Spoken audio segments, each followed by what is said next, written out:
What's up, everybody? It's Brandon. You're watching Glassworks YouTube channel. Today I am, since it's my birthday, I ain't got much else going on right now. Wife's at work, kids are at school. I'm going to be working. This is the bumper that was on my car. I just kind of did a little short on it. Reheated these plastics with the torch to kind of bring some color back to them. I got to sand them down, get them ready for paint.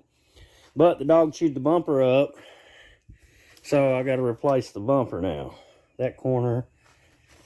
Gotta love a damn puppy sometimes. But anyway, I've had a lot of people asking in the comments what front bumper this is. This is nothing but a stock 99 2000 front bumper. But they've been asking about, what it is because of these lights. So I'm going to take the time and I'm going to show you how to actually install these lights. This is what the bumper looks like stock. Just has some little spats or vents or whatever you want to call them there. But first, I gotta get this bumper sanded down, ready for paint, everything like that. I'm not really going to bore you with all that, but I am going to show you how to get these out and how to cut all this and everything like that you need to make those lights like that fit in. So give me a bit. I'm gonna get this sanded down, start working on sanding, painting it, and then we'll go from there. All right, so I got the sanding pretty much done. I mean, I still got a couple spots shining through. Normally I don't go this heavy a grit, 80 grit, but this bumper had been resprayed. There was a lot of clear flaking, so I had to feather that down. I still got to go back and feather it some more right in here. Of course, I got to wipe it down, blow all the dust off, everything like that, of course, as well, before I paint it. But I'm gonna get all that taken care of, finish these little rough spots right there, work on feathering some of that more in, and then get it wiped down, and then I'll get it painted, and then we'll start working on them fog lights. Show you how to go about doing those. All right, so I don't know how well you can see that. You can see I still got more feathering to do. All the little spider web cracks. Whoever did this bumper before, they didn't do a very good prep job. Now, I am by no means a professional. I don't know how well you can see anything right there or not. There's spots, chips, dings, things like that. There's a lot of, I still got to work that out. Those little light spots like right here, that's where got to work that out. All these scratches and scuffs. I used a heavier grit sandpaper than I normally would because of all the body work that I do have to do. Like you can see where they had a run right there. Scuffs and scratch and dings. I mean, normally, like the last bumper, I just scuffed it down real good and shot it with the color I'm fixing to shoot again with, the color of the car. But this one, I want to do a little bit more prep on the body work, and everything like that, because I do have a new color that I'm eventually going to be painting the car. We got a car show coming up in end of May, beginning of June, something like that, sometime in June, that I really want to get the car ready for. And this is just an easy job. I didn't have the materials to do the other job that I need to do. I got to do some work on the block. I got to resurface the block, take the heads off, do all that kind of crap. New head gasket. But I was going to start on this for the time being, at least get one more job done and out of the way. I'm going to work on feathering these spots out some more. And when I get it done, I will be back with you. All right, I pretty much got everything that I can get done on it done. A little bit more scuff in there, of course. Just a couple little spots I still got to touch up right in there in these corners. But for the most part, it's pretty much done.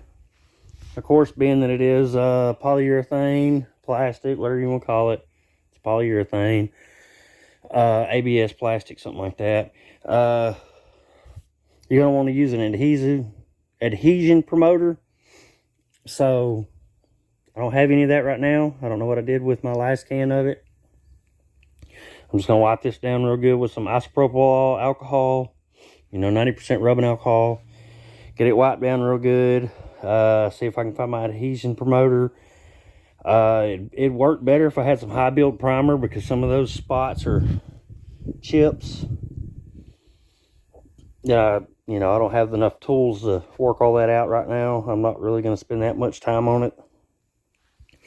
I'm going to get the rubbing alcohol, see if I can find some adhesion promoter. If not, I may just shoot it without it. Who knows? Who cares? But anyway, I'm going to get it ready for painting. And then I'm going to shoot a coat of paint on it, get it set up for paint. And then when it dries, I'm going to show you how we're going to do these fog lights. So give me a bit and I'll be back. Alright, now I got it wiped down with some rubbing alcohol, isopropyl.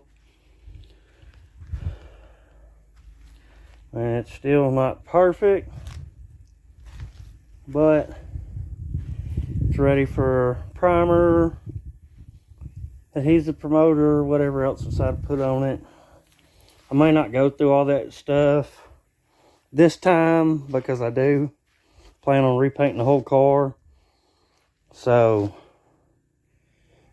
I'm not going to put a lot of extra effort in it right now, when I'm just fixing to turn around and repaint it all anyway here soon. I'm just trying to get a uniform single color for the time being. So here in a bit, I'm going to shoot it with some paint. I'll get back with you when I'm done painting. Alright, I got the bumper shot. I mean, it ain't the best paint job. I got runs in it. But like I said, it's not going to be perfect. It is what it is. I'll wet sand them runs out. Whatever. I'm not too entirely worried about it.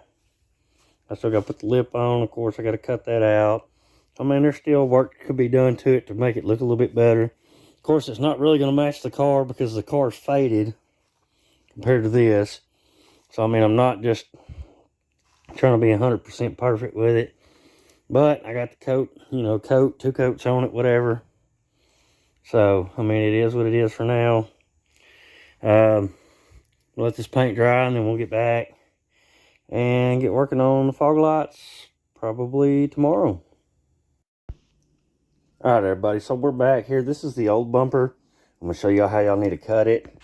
If you see right here, when you back your bumper, you'll have these little screw-in ports right there, and be one right here.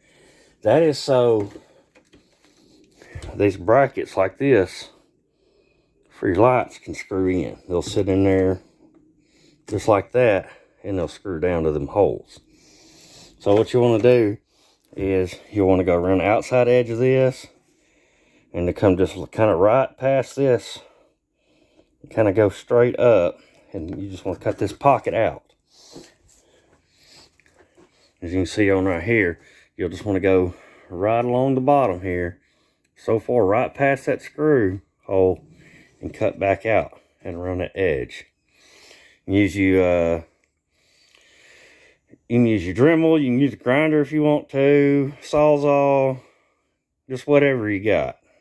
So I'm going to go ahead, I'm going to get these cut, and then I'll show you how we put the lights in.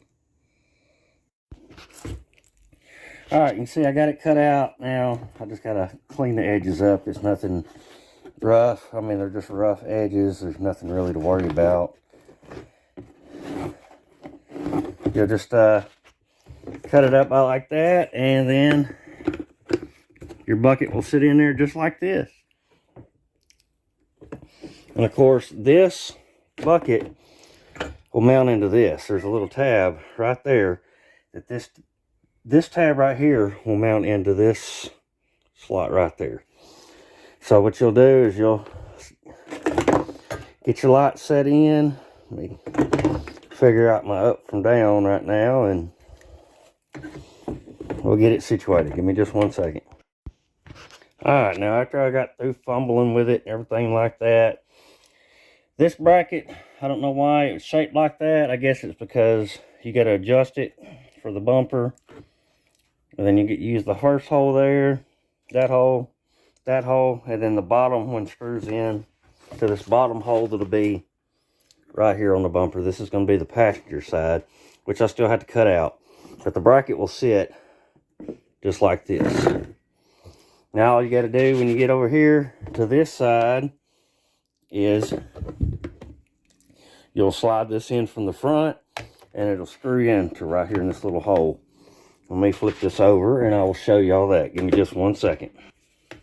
All right, that's the little tab I was talking about that this tab right there slides into. You're just going to get it in there, kind of slide it in at an angle, and then you'll line these holes up right here, put that screw in. Of course, you may want to put some kind of 3M or something like that to help hold this down. Double-sided adhesive tape, but I mean, it's not bad. But you may have to do some extra trimming or whatever if it's too tight of a fit.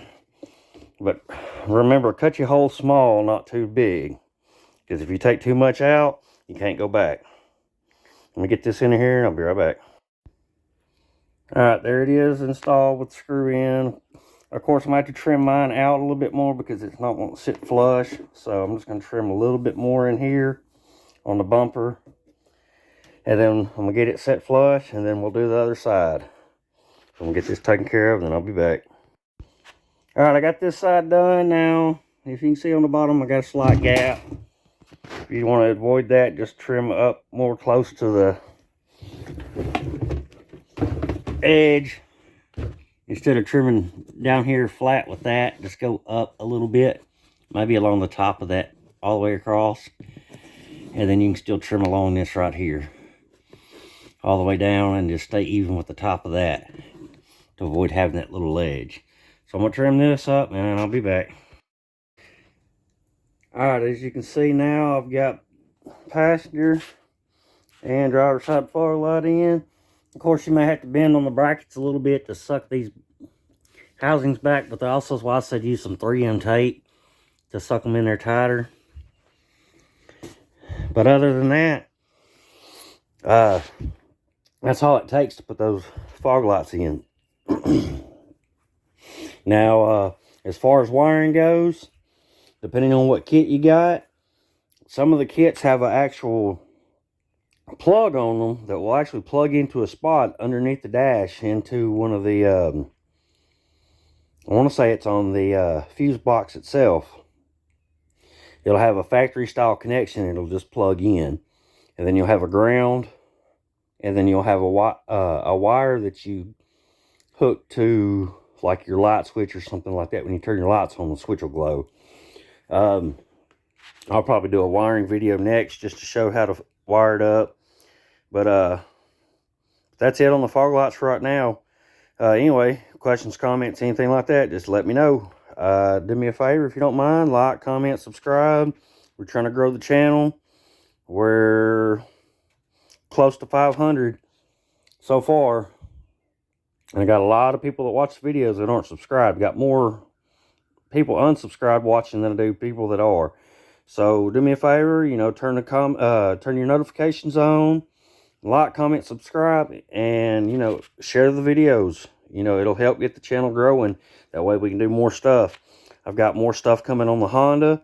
I've got a bunch of videos lined up for the S10. We're trying to get some stuff done. We got some car shows coming up. So there's going to be a lot more content coming. So, anyway, appreciate you watching. Have a good one.